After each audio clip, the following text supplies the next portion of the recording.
এগুলাইতে পারি না। কসাই কসাই কাদের মোল্লার হতে পারে যে এভিডেন্স গুলো আসছে সেই পরিপ্রেক্ষিতে তাকে বিচার করা হয়েছে এবং বিচারে তাকে রায় দেওয়া হয়েছে যাবজ্জীবন কারাদণ্ড। এখন এই যাবজ্জীবন কারাদণ্ডটা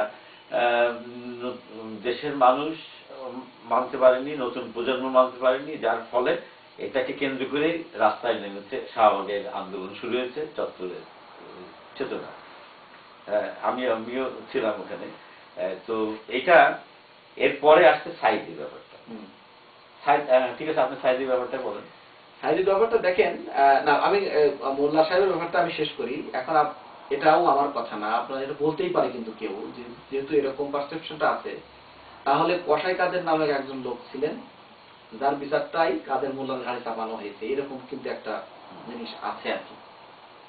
কেউ বলতেই পারে, কারণ আপনি প্রমাণ না করতে পারলে, আই উইটনেস না থাকলে এটা বলতেই পারে।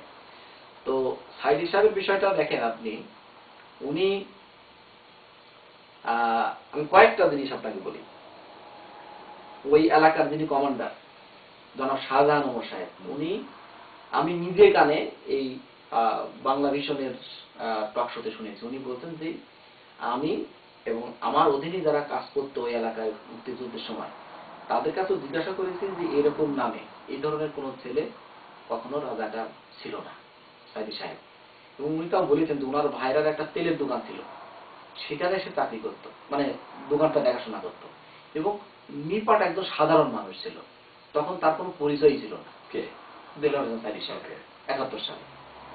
2 নম্বর হচ্ছে যে আমি আপনাকে এই জিনিসটা বলতে চাই, এটা যে একটু মানে সেট আপ কেন মনে করবে না, সেট আপ যে বিচার কেন মনে করবে না, আপনি অবশ্যই দেখেছেন স্কাইপের যে কেলেঙ্কারিটা, বাইরের একজন লয়ারের সাথে যে 17 ঘন্টা ধরে উনি কথা বলেছেন, আমাদের নাসিম সাহেব, বিচারপতি নাসিম সাহেব, যিনি এই ট্রাইব্যুনাল 1-এর চেয়ারম্যান ছিলেন, তো উনি 17 ঘন্টা কথা বলেছেন। ওখানে আপনি সেই কথাগুলো যদি শোনেন তাহলে কিন্তু মানে একটু শিউরে ওঠার মতো, যে কোন সাক্ষীকে নেওয়া হবে কি হবে না, এবং কাকে কোন কারণে নেওয়া হবে না সেটাও। এবং উনি সরকারকে বলছেন যে সরকার পাগল হয়ে গেছে, একটা রায় চায়, এ ধরনের কথা উনি এ ধরনের কথা বলেছেন। এবং বড় জিনিস হচ্ছে যে সেই নাসিম সাহেব কিন্তু দায়ী দায়িত্ব ঘাড়ে নিয়েই পদত্যাগ করেছেন, উনি কিন্তু প্রতিবাদ করেননি। তার মানে কি, তাহলে এটা সত্য, সেই বিচারিক প্রক্রিয়াটাই কিন্তু রায় দেওয়া হয়েছে। এখন আসেন আরেকজন বিচার কিন্তু শুরু প্রথম থেকে অনেকেই কিন্তু বলেছেন যে প্রথম থেকে শুরু করা হোক, কারণ যিনি এত বিতর্কিত হয়ে গেলেন, যিনি পদত্যাগ করলেন, উনি তাহলে প্রথম শুরু থেকে যেভাবে রায় সাক্ষীদের কথা শুনেছেন বা আসামি পক্ষের কথা শুনেছেন, এটা তার তাহলে মাইন্ডসেট থাকলে ওটা ফেয়ার লিখে যাননি, এরকম অনেকেই বলতে চান আর কি। তো সেটি তো করা হয়নি, সেটা তো শুরু থেকে করা হয়নি। 2 নম্বর হচ্ছে, আপনি দেখেছেন সাংবাদিক হিসাবে খুব খেয়াল করে, 2টা কেস ওনার বিরুদ্ধে 20টা মামলা মানে অভিযোগ দাঁড় করানো হয়েছিল, তার 12টাতে খালাস। আর আমি কিন্তু এগুলো পত্রপত্রিকা থেকে, হ্যাঁ ঠিক আছে, এভিডেন্স গুলো বলেন। হ্যাঁ, তা আর 8টার মধ্যে 2টাতে মনে হয়েছে যে সর্বোচ্চ শাস্তি পাওয়ার যোগ্য, এই জন্য ফাঁসির আদেশ দেওয়া হয়েছে। সেই 2টা কেস কি, একটি হচ্ছে যে ইব্রাহিম কুট্টি হত্যা মামলা। ইব্রাহিম কুট্টি হত্যা মামলা ওই সময় আমি এটা শুনেছি বিশিষ্ট লয়ার ডক্টর তুহিন মালিক সাহেব, উনি ওনার টকশো থেকে, যে ওই সময় 1972 সালের সম্ভবত জুলাইয়ের 17 তারিখে একটা মামলা হয়েছিল, এবং এই এফআইআর কিন্তু দাখিলও করা হয়েছে সাইদি সাহেবের পক্ষ থেকে কোর্টে। ওনার ওয়াইফের নাম মমতাজ বেগম, ইব্রাহিম কুট্টি, তখন 13 জনের বিরুদ্ধে মামলা হয়েছিল, এবং সেই মামলাতে কিন্তু এই মাওলানা দেলোয়ার হোসেন সাইদি সাহেবের নাম নেই। এবং আরেকটা মজার ব্যাপার হলো, সেখানে দেলোয়ার হোসেন সাইদি সাহেবকে দেলুর শিকদার বা দেলোয়ার শিকদার নামে একজন বানানো হচ্ছে, ওই দেলোয়ার শিকদারের নামও কিন্তু সেখানে নাই।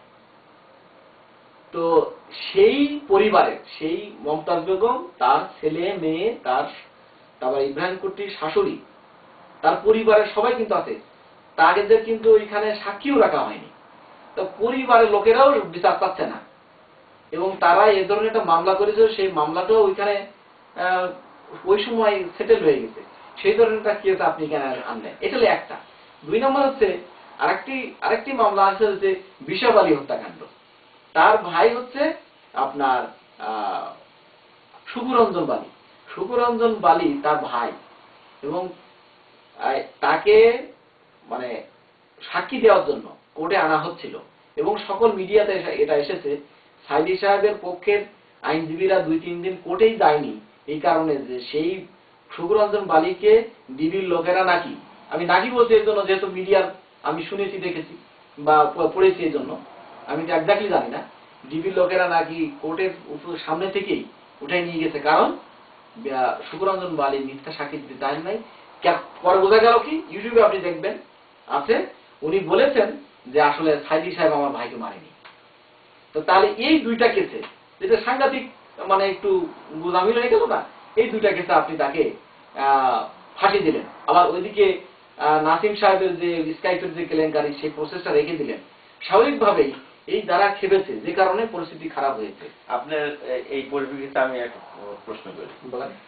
আপনার সাইদি সাহেবের লয়ার ছিল না? হ্যাঁ। ওনার নাম হচ্ছেন লস অ্যাঞ্জেলেসে এসেছিলেন, ওনার নাম কি? আব্দুল রাজ্জাক। আব্দুল রাজ্জাক সাহেব। আব্দুল রাজ্জাক সাহেব যখন ওনাকে কোর্টে তুললো, উনি তো তখন প্রথমেই বলে দিতে পারতো এই কথা যে this is not my client, আপনি কারে ধরে নিয়ে আসছেন, this is not the guy. এখন আমি তো আইনের বিষয়গুলো বুঝবো না, ওনারা যে কারণ তখন যদি উনি বলতেন যে এই বিচার ঠিক না, কারণ এই দেলু হচ্ছে যে এই সাইদি না, তো আমি এই বিচারের সাথে আমি সম্পৃক্ততা আমি ওই জায়গার কথাগুলো তো বলতে পারবো না। তবে পরের যে কথাগুলো মানে শুনেছি, সেটা হলো ওনারা প্রমাণ করার চেষ্টা করেছেন যে এই হলো দেলু শিকদার, দেলু শিকদার হলো দেলোয়ার হোসেন সাইদি। কিন্তু আপনি যদি পত্রপত্রিকা দেখেন, এগুলো লেখালেখি আসছে, দেলু বা দেলোয়ার শিকদারের বাবার নাম আসলে রসুল শিকদার। তাদের 6 ভাইয়ের 3 নাম্বার ভাই, সে আসলেই কুখ্যাত রাজাকার ছিল। তারা 6 ভাই এবং 3 বোন, পুরো নাম সহ মারা গেছে। তাকে পরবর্তীতে মুক্তিযোদ্ধারা কুখ্যাত রাজাকার আসলেই সে ছিল, তাকে মেরে ফেলছে। আর দেলোয়ার হোসেন সাইদি সাহেবের বাবার নাম হচ্ছে ইউসুফ সাইদি, এবং পরবর্তীতে দেখা গেল যে গ্রামও আলাদা, ঠিকানা আলাদা, পরিবার আলাদা।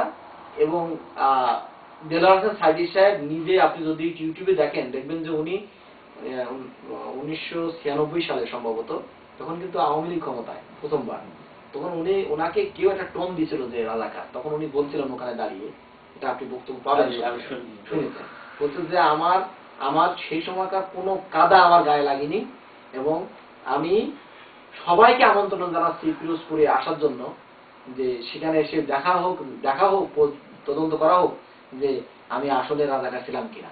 এই চ্যালেঞ্জ কিন্তু সে সময় কেউ নেয় নাই।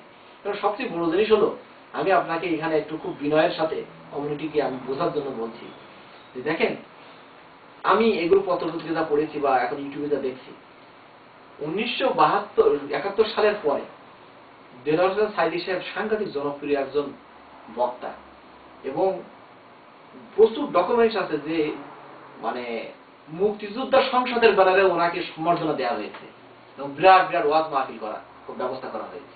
এখন মুক্তিযুদ্ধের ভিতরে তো অনেক, হ্যাঁ, কিন্তু আমার প্রশ্ন হচ্ছে যে তখন কেউ প্রশ্ন ওঠালো না যে তোমরা মুক্তিযোদ্ধা সংসদ একজনের এত কুখ্যাত রাজাকারকে কেন এরকম করছো। তারপরে দেখেন, উনি 2বার সংসদ সদস্য নির্বাচিত হয়েছেন, তো ওনার প্রতিদ্বন্দ্বী প্রার্থী কে ছিলেন? আওয়ামী লীগের, আমার যদ্দূর জানা।